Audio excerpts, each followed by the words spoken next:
want to, okay, thank you so much. Just want to let everyone know that we are being recorded in compliance with the open meeting law. Well, actually, yes, with the open meeting law for remote meetings anyway.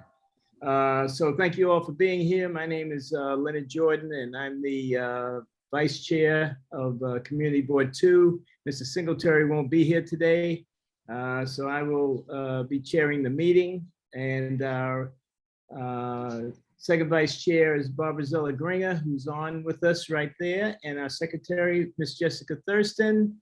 Thank you so much, both of you, for being here.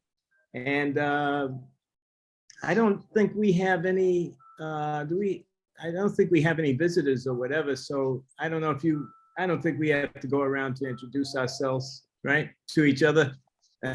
Okay. So the first thing on the agenda, well, after we finish the welcome and everything, adoption of the agenda. Does everybody have a chance to look at the agenda? So moved. Okay, Mr. Meyer, Ms. Zella-Gringer is seconded. All in favor or anybody opposed? Okay, unanimous. Okay, has anybody had a chance to look at the minutes? I do have one change in the minutes. And it is on the attendance. I think Mr. Singletary is listed as absent. Please make him excused. Okay. Yeah. There's technically no difference, but I can like mark it better. I kind of go back and forth between putting it in one big bundle and then anyway, we can make that change. I just thought that absent meant that you did not let us know that you weren't going to be here. I don't know. That is how we've historically done it, but technically, to Taya's point, Okay. Borough Hall doesn't track it either way. I wish they did, honestly, because I think we all appreciate it when someone's like, hey, I like can't join, here's the plan. And obviously Right. Lenny always does that, but I'll still make the note. Okay. All right. Any other changes to the minutes from April? Okay. All right. Very good. So I would just take it that everyone has accepted that and it's unanimous with just that slight change. So we have an open session for public comment on, we don't really have any agenda items today, but is anybody that's here that would like to speak that's not a member of the executive committee on any issue that's pending? This is the time that we can do that. Okay, well, hearing none. We'll move on to committees to report, and we'll start off with the Economic Development and Employment Committee, Mr. Flanoy. Hey, thank you, Co-Chair. Mr. I was going to call you Mr. Singletary, Mr. Jordan. Okay. Okay. So right now, the committee is currently working on the district statement of needs. We're scanning the previous meetings that are currently on YouTube. Specifically, we're focusing on the March 2020 meeting because that's when the bids actually met at our meeting and discussed their needs for the district that they need to have taken care of. We're also reviewing the previous district statement of needs to see which ones were actually accepted, completed, and which ones needed additional information. And we're also looking at the responses from the various agencies to see what type of responses we can actually correct or update. I met at the CLS executive meeting and also the CLS finance meeting, and I have another meeting coming up for the CLS annual meeting coming up next week. Oh, and also my co-chair is Denise Peterson. She is not present at the moment, but I want to mention her too. And that's my report. Could you remind us what CLS stands for? Court Street, Livingston, Skimmerhorn bid, Business Improvement District. Thank you. Okay, it's part of the Downtown Brooklyn Partnership. Okay, is that CLS, Bill? Yeah, Court Street, Livingston, Skimmerhorn. Oh, okay. Mhm. Okay, any questions for Mr. Flanoy? All right, next is me, actually, the Finance and Personnel Committee. I am the chair of that also, and we are going to be meeting tomorrow. We really have nothing more to report than what I reported at the last general board meeting. And we will be presenting our budget to the full board in June at our June meeting. And anything else, I'll be able to report after the meeting tomorrow. We're gonna meet tomorrow at 6:30.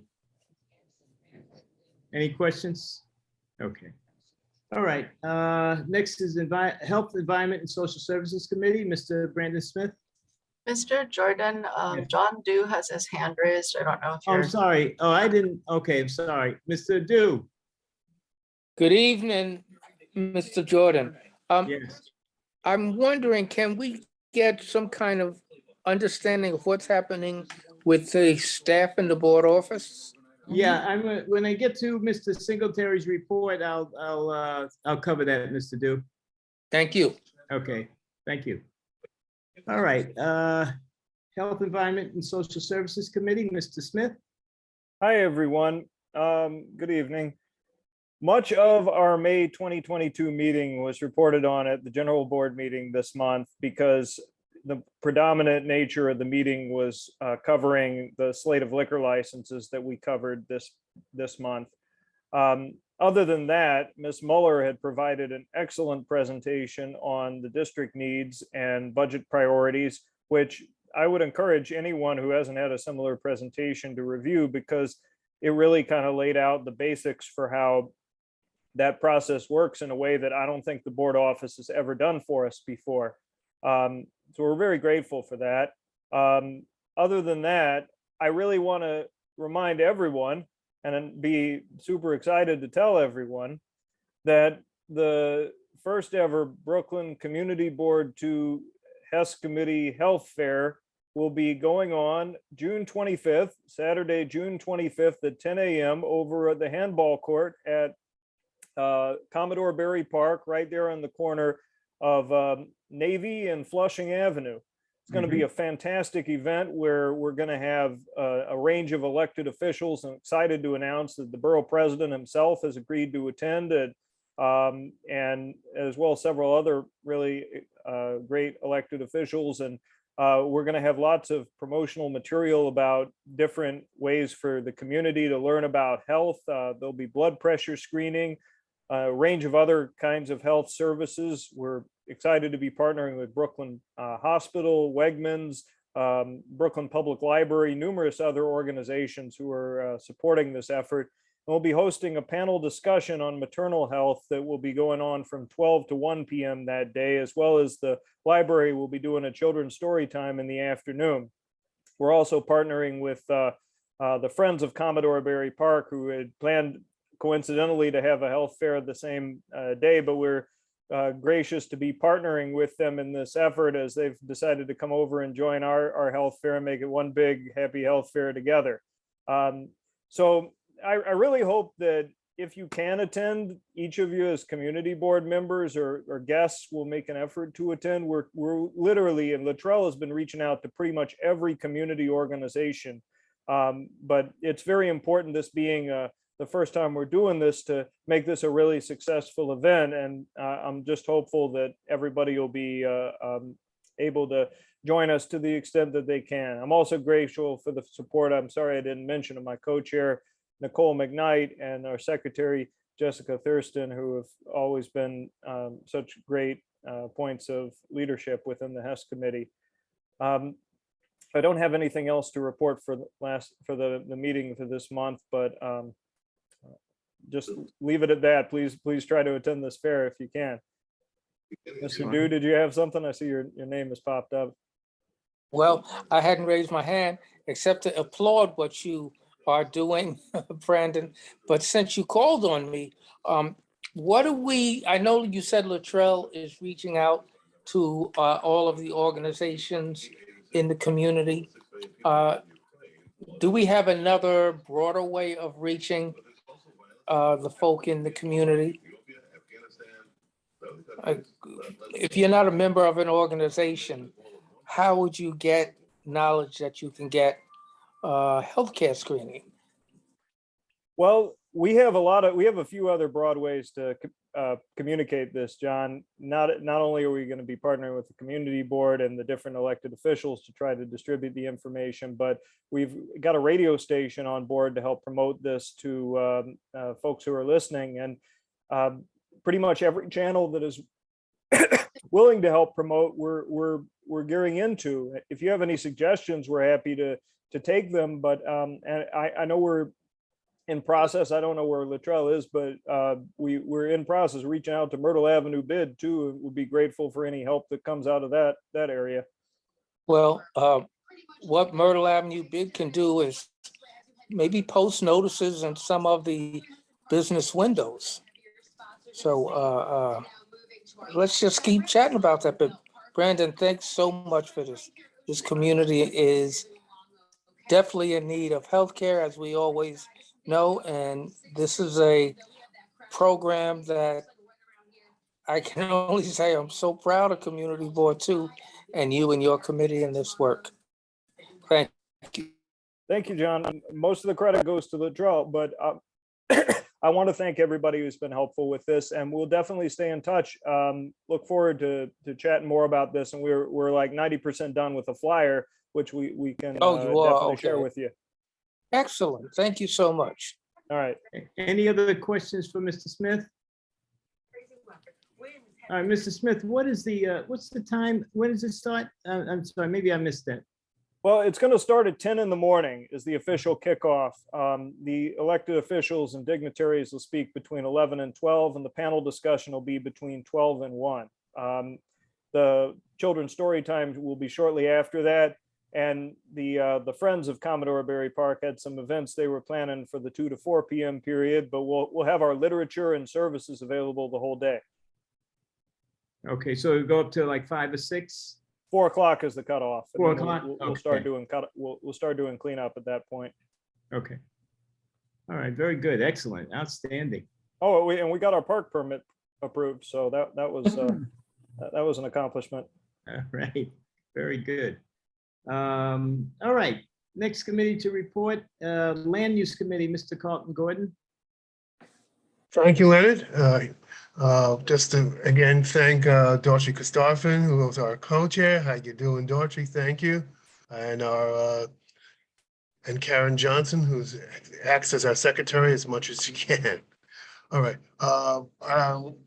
First, we have our upcoming meeting, just to let people know. It'll be Wednesday, the 15th of June, and you're all welcome to Zoom on in if you wish. At our previous meeting, we had one thing I think of interest. We usually do a lot of these Landmark Preservation Commission Certificate of Appropriateness applications.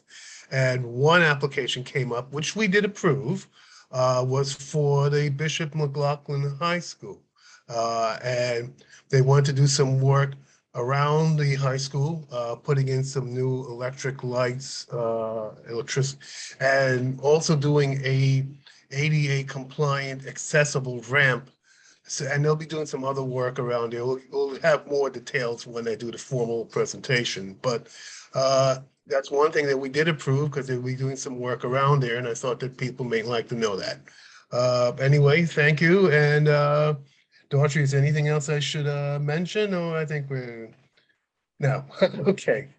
All right, thank you very much. Okay, thank you, Mr. Gordon. Any questions for Mr. Gordon or Ms. Kasafin? Okay, thank you so much. Next is Parks and Recreation, Ms. Barbara Zeller-Gringer. Good afternoon, Mr. Jordan and my fellow community board members. My committee met on May 16th. My co-chair is Andrew Lastawecki. I don't think he's on at the moment.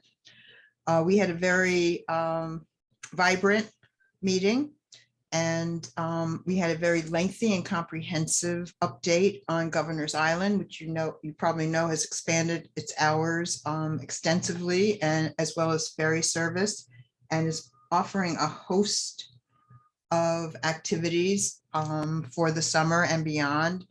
And it was a very well received presentation. Then we heard from we had talked before about New York City Bike Polo and some other groups looking for a dedicated space for them to use.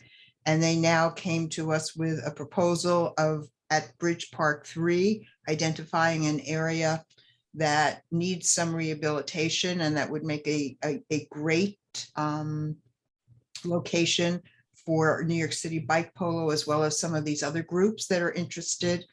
And we voted to support that the community board should issue a letter of support. Taya, that doesn't have to go before the executive committee, right? It's not here tonight. So I will follow up with you on that. They also had asked if we could include them in our statement of needs, and we said we didn't have to really vote on that. Again, thanks to Taya's wonderful presentation of going over the statement of needs, we went right to the statement of needs, and the first thing we put into it was support for this reuse of this area at Bridge Park 3 for a multi-use court.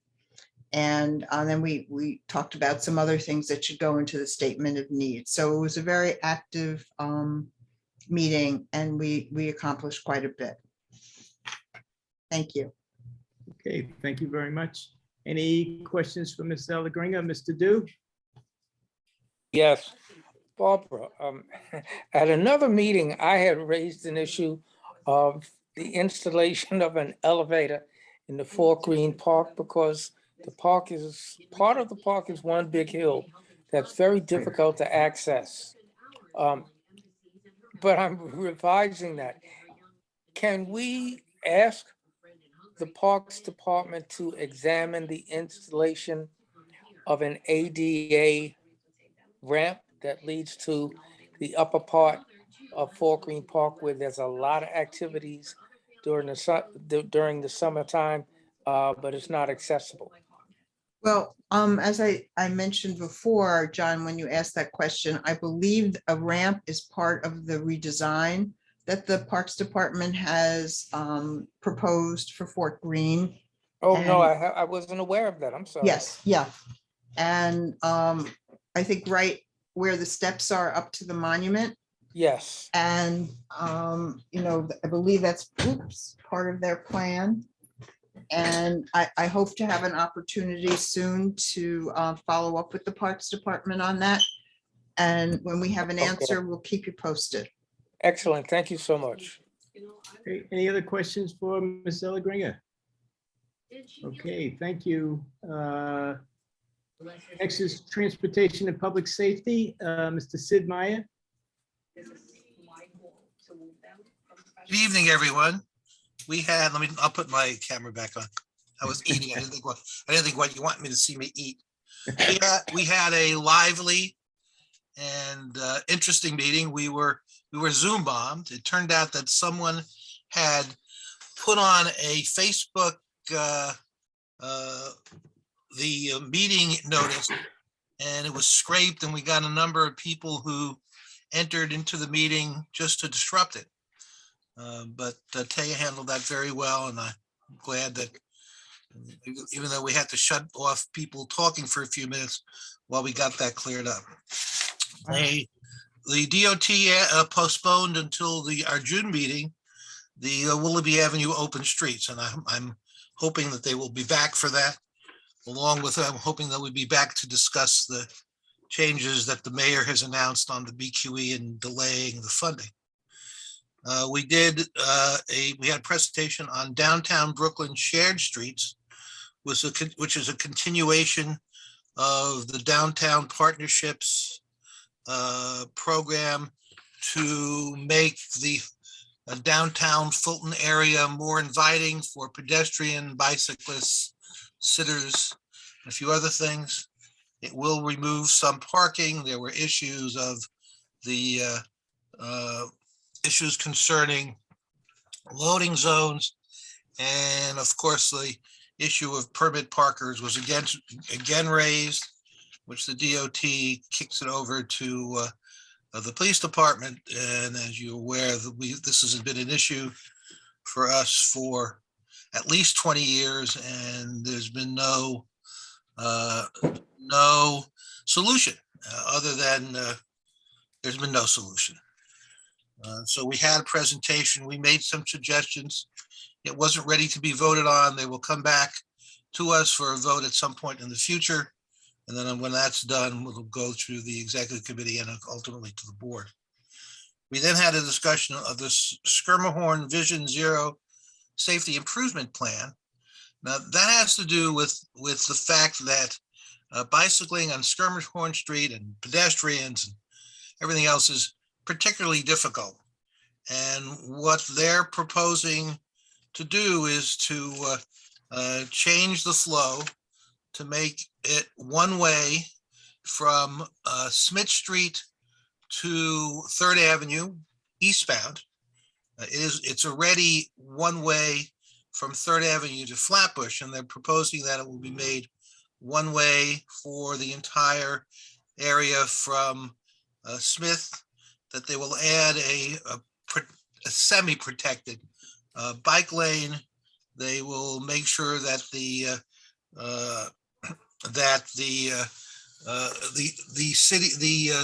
on-street city parking will not be reduced, but it will probably reduce the metered parking. Again, it wasn't ready for voting. There were a significant number of suggestions. I made one that they reminded them that there's an area where they were going to put to protect the bike lane a little bit better. They were going to put it to an area where the police use that to drop off for a Bureau of Child Welfare children who are removed from homes because of particular problems, and not being able to drop the kids off right in front is a problem for the police. We've gone through that before. So a number of suggestions were made. I would urge you, if you want to, Taya, put up in the chat their program. If you have suggestions, DOT is still accepting them. Obviously it's a difficult street. I mean, if you've seen council member Wrestler's video on YouTube about him trying to use the street to bike, it really does need a protected bike lane. This is a semi-protected bike lane. It's still not fully protected, and they'll be back. And I know that there's some issue that people, especially this city councilman, is saying that we delay things too much by having it go to the community board. But DOT is committed to having it go to the board so we can have those discussions. And that's all for my report. I see their questions. Brandon, you have a question for me? Yes, I was just wondering, as part of that discussion, is there any consideration for repaving Skimmerhorn Street between Bond and Smith, because it's very they announced they're going to repave the entire street before all the improvements are put on, all the painting. That's wonderful. They're going to they announced that they will be repaving the street. That would be wonderful. And was there any discussion of double parking? Because I feel like double parking. Well, it's the same. It's the same issue between permit parkers and double parkers, and they talk to the people who are dropping deliveries off, and the deliveries all say that in order for them to do anything, they have to double park. There's no, even though, as they point out, it's technically illegal, it's honored in its breach. I mean, it's like, alternate side parking is, people aren't alternate side parking. In New York has become a wild, wild west of people park wherever they want to, and it's really a problem. Right. It just seems to be so much so on that one block between Hoyt and Bond. And what DOT says, that is I don't want to give you we've been fighting with DOT about this issue. DOT's position is that's enforcement. We may complain about it, but it's the police's responsibility. Okay, thank you, Sid. Okay, Bill. Thank you very much. Okay, yes, Mr. Flournoy. Yeah, Sid, just out of curiosity, what's the overall consensus of the committee about this change? I don't think we had because it wasn't complete, and we made a lot of suggestions for changes. I don't have a good feel to what the committee's general consensus is. Obviously, I think the committee agrees that bikers need to be able to be protected as much as possible, and at the same point that to the extent that we can preserve the parking and everything else, we want to do so. Whether or not the final plan will do that, I can't tell you. And whether the committee will agree to it, I can't tell you. I know Esther, Esther is now my vice chair, and Esther was there too. I don't know if she had a better feel for that than I did. Esther, do you have a better feel of how the committee felt about it? No, I don't. Everybody made suggestions, and since it wasn't a final deal, I don't know how they felt, which way or the other. Now, Sid, did anyone bring up the fact that there's going to be construction going on very shortly with the Brooklyn Detention Center, and that this is now going to be a one-way street? Is that going to affect the traffic flow at all? Well, it wasn't raised. Remember, that's actually one block. It's down by State Street. And on the other side of Smith. How it will affect it, I don't know. I was just curious if anyone brought that up, because there's going to be a lot of construction. There's always a lot of construction down there. I don't know if anyone, That's going to be major construction. Yeah, no, they're working on it now. They're tearing it down now. Yeah. It hasn't been particularly disruptive yet. Okay, thank you, Mr. Flanoy. Ms. Zellagringa? Yeah, I'm not sure what a semi-protected bike lane is. It means it's got those plastic dividers put up at some areas. It will not have Jersey barriers. It's semi-protected in certain parts by those plastic barriers that they use to protect it. That's what I mean by semi. It's not protected by any. So there will be, I think, for most part, there actually will be a parking lane next to it. So that will protect it well. So Well, that's good. yeah, so at this point, I mean, but but there's large Repaving. areas where it's open for both deliveries and for openings for hotels. It really is. I made a suggestion which they just told me is not good. I asked them if they could move it in the middle and protect it with Jersey barriers on both sides, and they came back and said it's not wise enough for that. All right, thank you. You're welcome. Thank you. Okay, Mr. Dew? Yeah, when I listened to the discussion about Skirmahorn Street and the Downtown Brooklyn Partnership, it just occurs to me that we're trying to be all things to all people.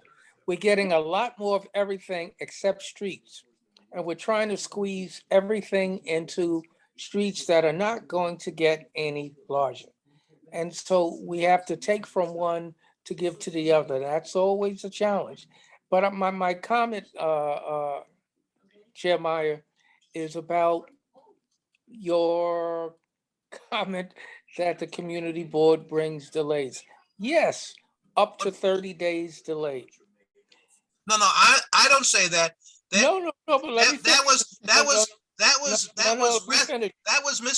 was Council Member Ressler did that in actually something you sent me. He said that the community board delays these things, and I don't believe we delay these things at all. And I told him to that directly.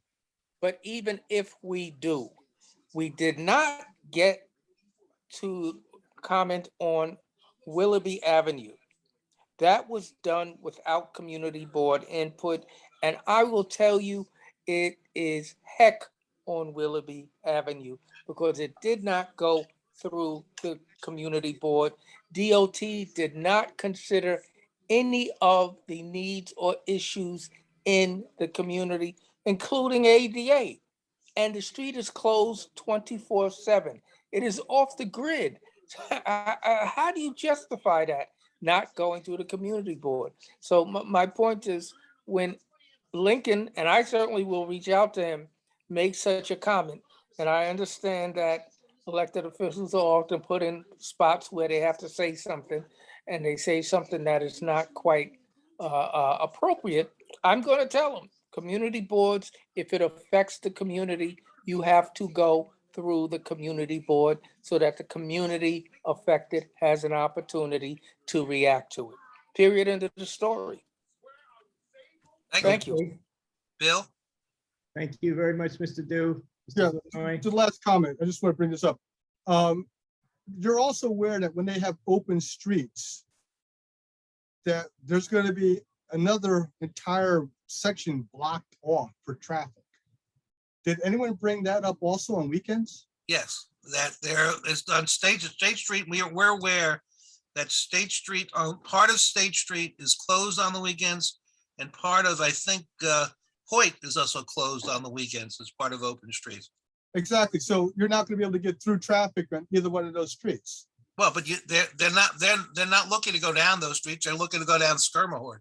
Yeah, but the thing is, no one's gonna be able to turn off to go down those streets, so you're gonna have congestion on Skirmahorn because of that, and Skirmahorn's gonna be one way. Yeah, That's what I'm trying to tell you. that's correct. Mhm.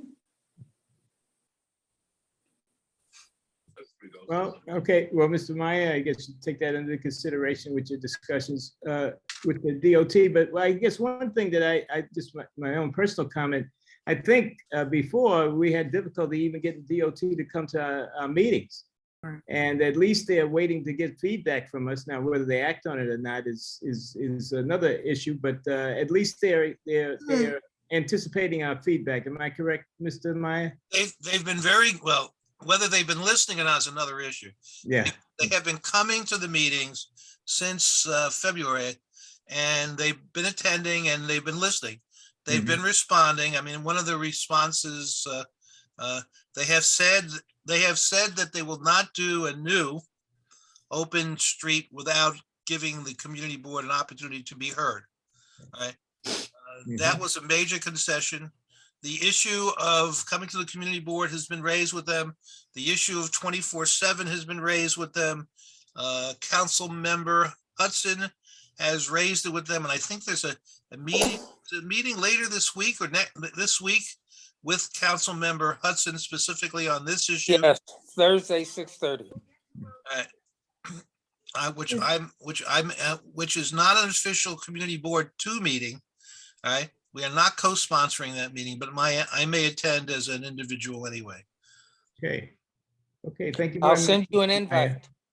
Thank you very much, Mr. Maya. Next committee to report, Youth Education and Cultural Affairs Committee, Ms. Betty Fibush. Yeah, hi, good evening. My co-chair is Dorothea Thompson Manning. As you know, we did not have our April meeting, but we're looking forward to our May meeting, which is this coming Wednesday, just in a few days.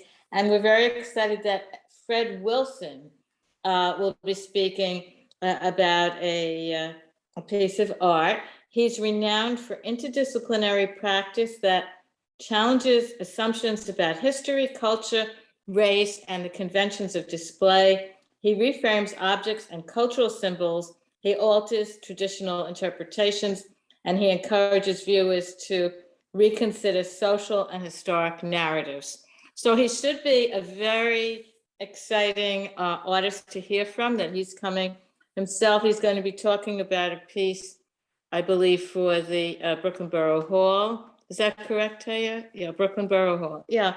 So to get someone of this renown speaking to our committee, we are very excited. That's number one. Number two, at our June meeting, June 22nd, we are going to hear from our youth council. And in a way, it's unfortunate because I would have loved you all to hear their reports in terms of the statement of district needs and what they've found in their research. But if they presented to our committee in June, I presented to everybody in September and so on. Unless Taya has something else to indicate? No. Okay. So we will get this information across before the committees, present and finalize their statement of district needs for their committees. And these young people put a lot of work into their research, interviewing people, being on the ground. So we are super looking forward to it. And the last thing I want to mention is that there was, with very little notice, so I couldn't let you know because it was announced Friday and it happened Sunday, but there was a big town hall about mayoral governance of the school system. And as you know, it gets bounced to Albany every year or two, and they extend mayoral control for a year. Generally, this state legislature is not excited to give a mayor 3 or 4 years. So it's challenging and problematic.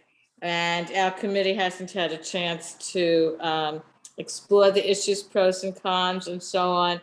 The thinking is most likely it will be passed yet again. But it's important to follow this because the advocates are asking for a task force, a citywide task force, to look at school governance and how decisions are made, and perhaps craft something that could be more effective. So it's something we should follow, and at some point, we might want to opine about. So, thank you, and you'll hear from me more in the later part of the evening about environment and compost, and that's not through this committee, but as a community member. Thank you. Okay. Thank you very much, Ms. Fibus. Any questions for Ms. Fibus? Okay, so moving on to our next agenda item, the chairperson's report. So I did speak to Mr. Singletary briefly, and a couple of things just to make you aware of. There will be an email coming out shortly, soon. I can't tell you exactly what the date is, for another in-person meeting to elect a district manager. All right. You just had to get a date that didn't conflict with any of the other meetings, of course, and certainly a venue for us to meet in. We'll have that same situation that we had the last two times. And we anticipate having a quorum as well as enough people attending where we can have an adequate vote. We've received permission for postings of all the vacancies from Borough Hall, of all the vacancies that we have in our office. So it's just a question of, first doing one, getting our district manager, and then, the posting is approved for the any other positions that would be open as a result of that. That's about all that I have to report on that. And I see there's questions for me. So, Mr. Dew? Yes, you mentioned all of the positions. Can you enumerate all of the positions that are looking to be filled? And Well, is the okay, meeting well, just for the district manager, and the other positions will be filled by the committee? the Finance and Personnel Committee will fill the other positions, depending on what happens with the district manager position, of course. So we have a district manager, we have an assistant district manager, and we may or may not have a community associate also. So, the part-time position, we're not going to fill right just now. All right, we do have a part-time position, but that could come, in the near future, especially after the new budget year starts in July 1st. And Mr. Flanoy? Yeah, Mr. Jordan, I'm just kind of curious. This will be the third time we're trying to do this. Yeah. What are we doing? I know we're volunteers, okay? What are we doing to try to make sure that we make quorum this time? Well, first of all, we send out our notices, of course. I have spoken at the previous general board meeting. I think at one of the executive committee meetings about the importance of us showing up for this in-person meeting, the importance of us getting a district manager. Our hands are tied because of the fact that this is according to our bylaws. This is what we have to do. Besides talking to people individually, I mean, that's what I've done personally. Myself. So, we just can hope that people will, this is part of our function. These are our duties that we're responsible for as community board members. So that's about all I can tell you at this point. Mr. Jordan, the bylaws, what do they say about the individuals who are not even attending committee meetings or board meetings? Are they still considered a board member if they're not attending? Right. Unless we take an action to have them removed from the board. There is a process. If you haven't attended a certain amount of meetings, that there's a process for removing people from the board. But we haven't taken an action to remove anybody from the board, as far as that's concerned. Now, as far as committee, I think the last time, I think Tay had mentioned this also, we had asked the board chairs to review the people on their committees and to see if the ones that are not coming to meetings, to find out what was going on with them, And then that would come back to, you know, to Mr. Singletary, and then they would make a decision as to, and then I think the executive committee would meet. We've done that before, whether to remove somebody from the board and because of non-attendance. So I'm sorry, sir. Okay, continue. go ahead. Good. No, I was going to say, traditionally, the appointments are made for new board members or reaffirming board members. When is that done by? Traditionally. End of May. Usually, I think that's what, February or March, when they ask us all, everybody that has, let's say, that wants to stay on the board to resubmit their application. And then also we have new city council members also that have submitted names to the borough hall, and of course the borough president. All right, I think it happens around that time, but it can happen within the year also. It doesn't mean that that's the only time that we can, you know, we can have that. I was just trying to figure a way to get quorum without having to deal with people. Yeah, well, who don't the show up. quorum wasn't because we didn't have enough people on the board. The quorum, we had 46 members on the board. They just didn't, a lot of people didn't show up. We had at most, I think, around 25 people that came. Well, if 8 people aren't even attending regular board meetings or committee meetings, then that would lower the requirement for quorum. Right, but see, we're not sure about those people. We haven't gotten any, you know, that there's no action has been taken about removing people from the board. That's what I'm saying. I Okay. know, I'm just Yeah. bringing up that point. Yeah, Okay, thank you. okay. All right, Ms. Freibush, and then go Yeah. to do. Hi, thank you. Yeah, I just want to add something to that. Since half of the members' terms were up in the spring, I know, like, for example, there's one on my committee who hasn't shown up for a year. So then, because he didn't reapply, he's not reappointed, he's not on the board. So I think we will lose X number of people just because they kind of dropped out, didn't apply. And then other years, I remember in June, we were introduced to new members.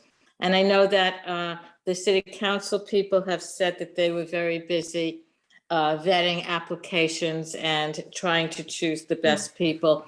So maybe in June, there will be some new members at the in-person meeting about choosing a district manager. And those wonderful new people will not have any of the history of knowing, you know, all the issues and maybe choosing, but they will be there because they're new and they're interested. And I'm very excited that hopefully we will have quorum. We will have quorum because we'll have new people. That's all I have to say. Okay, thank you.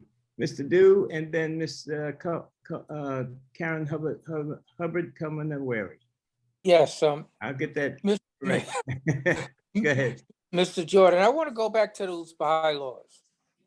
First of all, in this age of COVID, is there any way to override those bylaws so that you can have a quorum with people attending electronically? Is there a way to override that? This is a community emergency. And the second thing is, should we be looking to modify those bylaws given the difficulty that we've been having That with getting question, quorum? yeah, that question came up before. Yes, the modified bylaws would take a vote of the full board, all right? At a full board meeting. And I'm not saying it couldn't happen, you know, I'm sure that it could, but it has to be a anonymous vote. I don't know if you remember a few years ago, we had a vote for usually our offices were not challenged, but we had 2 people that were running for the same office. That was an in-person vote where everybody signed the ballot, all right? And we had a secret ballot. It was signed. It had to be signed though. And the Finance and Personnel Committee, I believe, tallied the votes and came up with the person.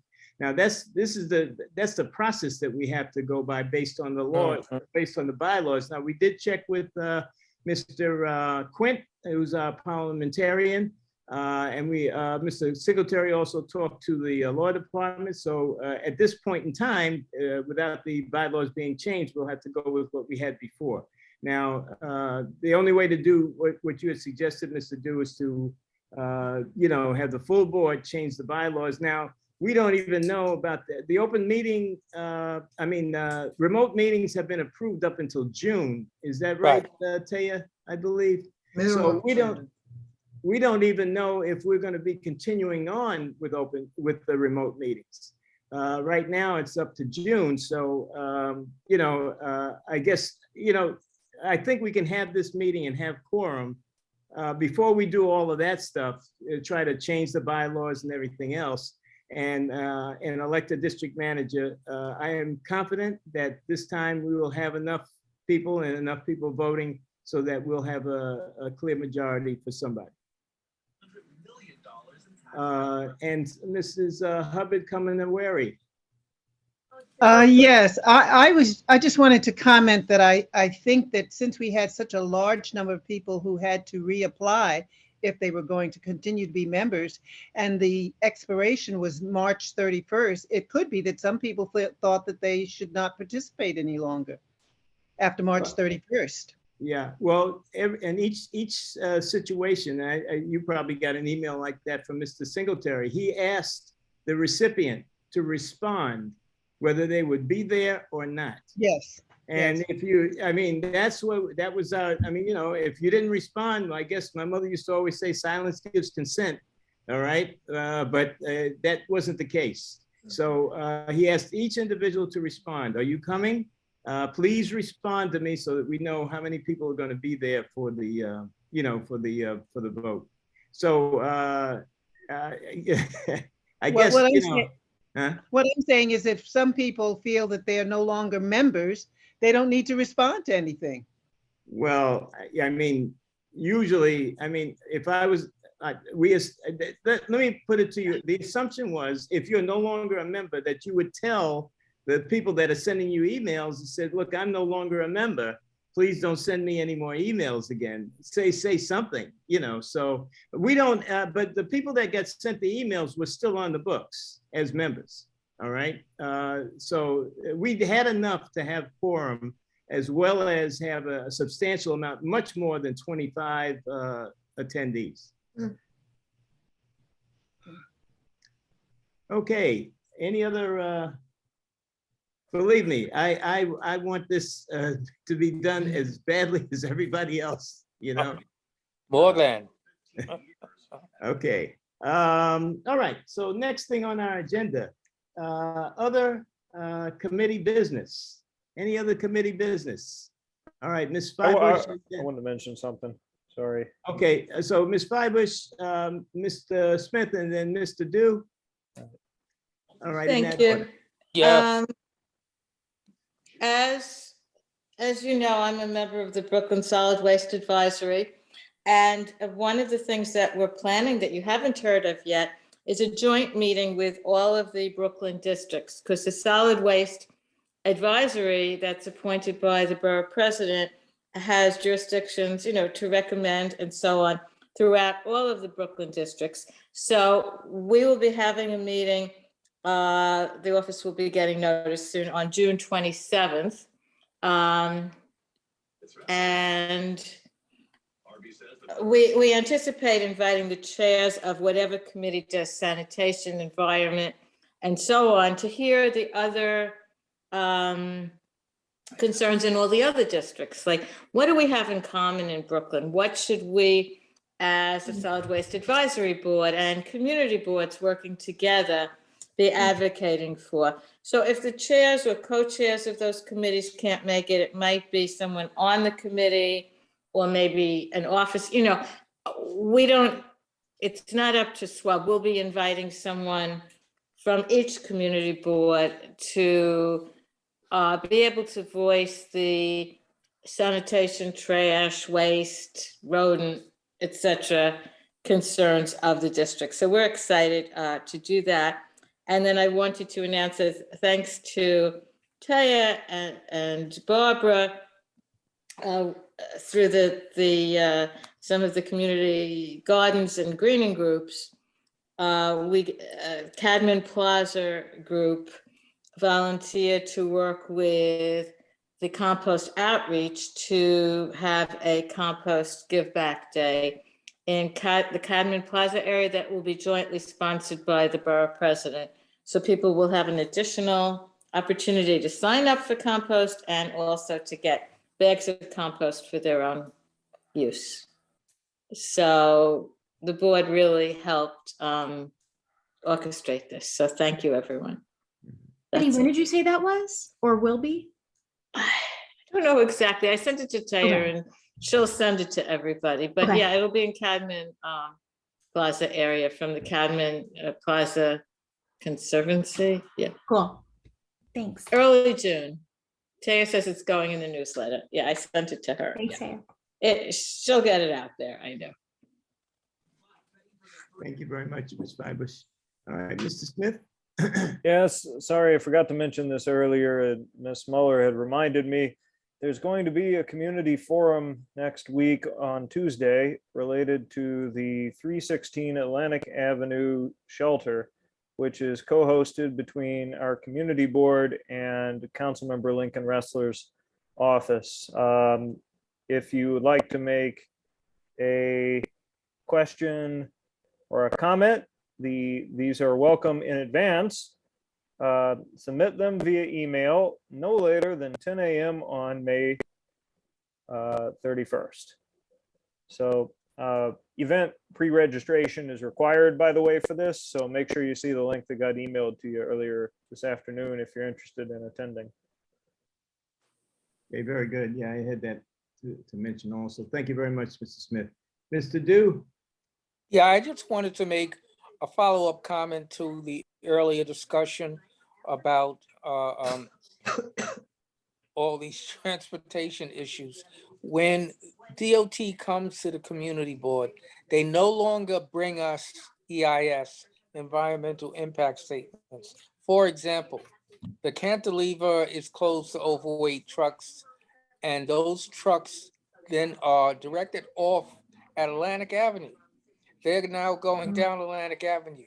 We have in community board 2 no idea how many of those trucks are being redirected from the BQE cantilever down Atlantic Avenue. And in terms of Willoughby Avenue, again, the community board wasn't even notified.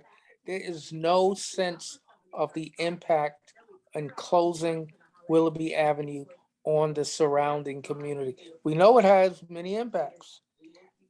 They are not defined, and there was no opportunity to give any relief to the folk that were negatively affected by this. So my point is that we have to again ask DOT to come to us as we did with the Downtown Brooklyn Partnership with actually specific numbers when you are redirecting traffic. We need to know where that traffic, if you're closing a street, is going. And what are the impacts? So I just needed to make that point. I neglected to make it earlier. Thank you, Mr. Gordon. Yeah, thank you, Mr. Dew. Any other community business? Okay, now we have, Mr. Yes. Flanoy has his I'm hand up. sorry, Mr. Flanoy, sorry. Yeah, I'm just kind of curious about something, and maybe Betty, you can help me out. Is the ASA college still in effect? No, it's not a dorm anymore. It's been renovated like for the No, last the year. college, not the dorms, the college.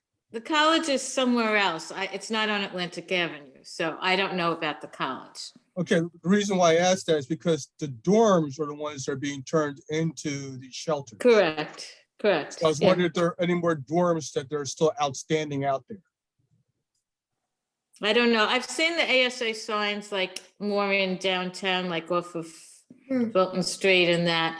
And I don't know if their dorms were just classrooms, but I will welcome taking down that orange ASA sign on Atlantic Avenue, which was kind of unsightly, but we'll see what the homeless people put up instead.